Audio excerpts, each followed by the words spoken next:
Question, kung kailangan nyo ng 25,000 pesos at meron kayong credit limit na like 45,000 pesos sa loan app na to, uutangan nyo ba kaya? Okay, so pag-usapan natin si Mr. Cash sa video na to para may tanga na naman na magsasabi na pinopromote ko yung loan app na to.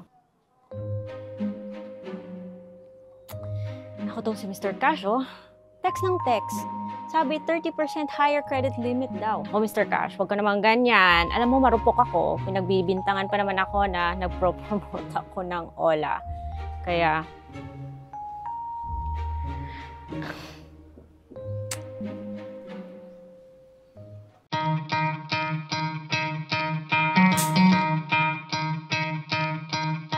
you know, in those days na gusto mo lang talaga yung dress down ka lang talaga, okay siya, di ba? Because napaka-comfy. So, if you are interested, meron akong nakatag na product dyan that will lead you to Shopee in case gusto nyong bilhin. So, this is Ate Red, and in today's video, pag-usapan natin si Mr. Cash. Again and again, this video is not sponsored. It is based on my personal experience. Like, matagal na ako may Mr. Cash account, guys. Actually, Mr. Cash is registered si E-Generation Lending Corporation, but you know guys, being registered doesn't always mean na okay siya. So far, hindi pa naman ako nare-reject dito kay Mr. Cash because I think for as long as okay yung credit limit mo at lagi mong sinusunod yung schedule mo, hindi ka siguro ma-reject dito kay Mr. Cash. At malinis yung cellphone mo. Meaning, wala ka ibang mga loan apps na andyan. So kung may mga loan apps kayo na hindi nyo na ginagamit at hindi naman sila masyadong maganda, shady sila, delete nyo na.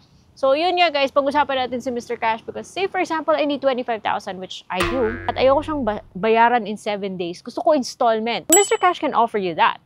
Pero, let's talk about yung interest ni Mr. Cash. Take note ha, na meron po siyang hihingin na references. Like 4 or 5 references. At sinabi niya talaga, i-contact niyo yung references niyo if necessary. Kaya kung may Mr. Cash account kayo guys, pakabait kayo guys. Ayaw natin maging sakit to sa ulo. Kaya pinag-uusapan natin si Mr. Cash dahil gusto natin siyang seryosohin. And I really hope na naku Mr. Cash, kung magma-marketing ka, imbis na sabihin mo na 30% higher yung credit limit, sabihin mo lang kaya tinanggal nyo yung advance nyong kinakaltas. Okay, mada-download lang ngayon sa Google Play Store. So if you're using an iOS system or an iPhone, hindi ka pwede dito kay Mr. Cash. So kung Android ka, Google, then you can try Mr. Cash. But proceed with caution.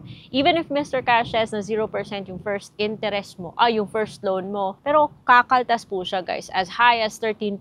So whatever loan, mapa-installment man or yung first loan mo na 0% interest, may kaltas yan. The only thing na kung wala ka talagang choice dito ha, wala kang ibang malapitan, at least si Mr. Cash, pag approve ka, natatanggap mo kaagad. As you can see guys, meron akong credit limit kay Mr. Cash na 37,700. Pero take note guys, kung sasagarin mo yan, you can pay it up to 60 days. Wala ka, I don't know kung sa akin lang ba to, but it looks like kung masyadong mataas yung offer niya, 60 days ka agad, which means 2 months and magbabayad ka every 15 days. Pag click mo ng next mo, makikita yung details. At least naman, transparent siya. You know what to expect. So, meron siyang ikakaltas na 3,393 and that's 9% of your loan. Ang daya, ano? And then every installment, every 15 days, 4 times, magbabayad ka ng 11,404.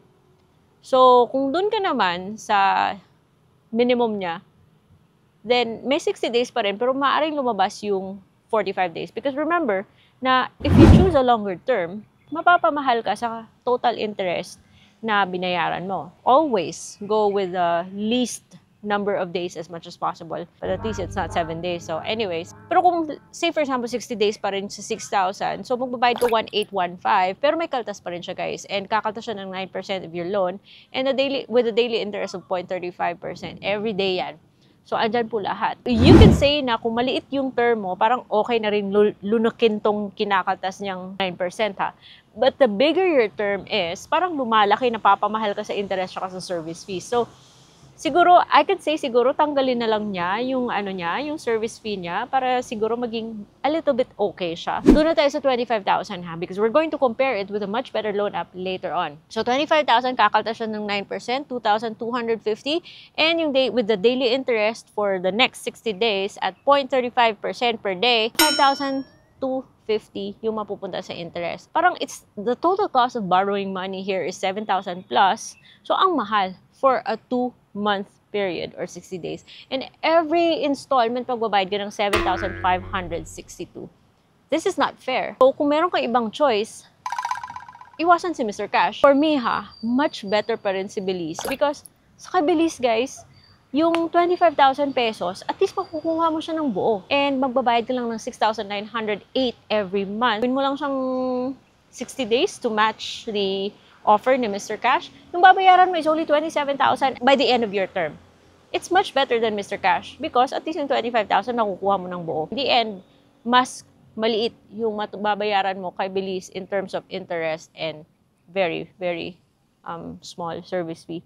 At least buo siyang natatanggap ha. So guys, if you need 25,000 and you have other choices other than Mr. Cash, wag dito kay Mr. Cash, guys. Go with Belize. Go with G-Loan. Because kay Mr. Cash, yung pinakaayaw ko dito, legit man siya ha, and legit man siya, by legit I mean registered, yung pinakaayaw ko dito is yung advance niyang pinakatas. Now, kung si Mr. Cash lang yung only loan app na pwede mong utangan ng whatever amount you need right now and then installment, at least hindi po siya 7 days. But, okay, dapat kasi i-meet mo ha, kasi number 1, meron siyang penalty. O, ayan. And then number 2, maaari niyang tawagan yung mga emergency contacts mo or references mo.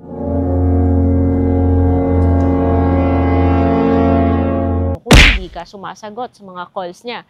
And maaari pwede ka pa rin humiram pero bumaba yung credit limit mo. Pero yung pinaka gusto nating iwasang consequence dito is mag-reflect to sa credit history natin dahil Mr. Cash is also a submitting entity sa CIC.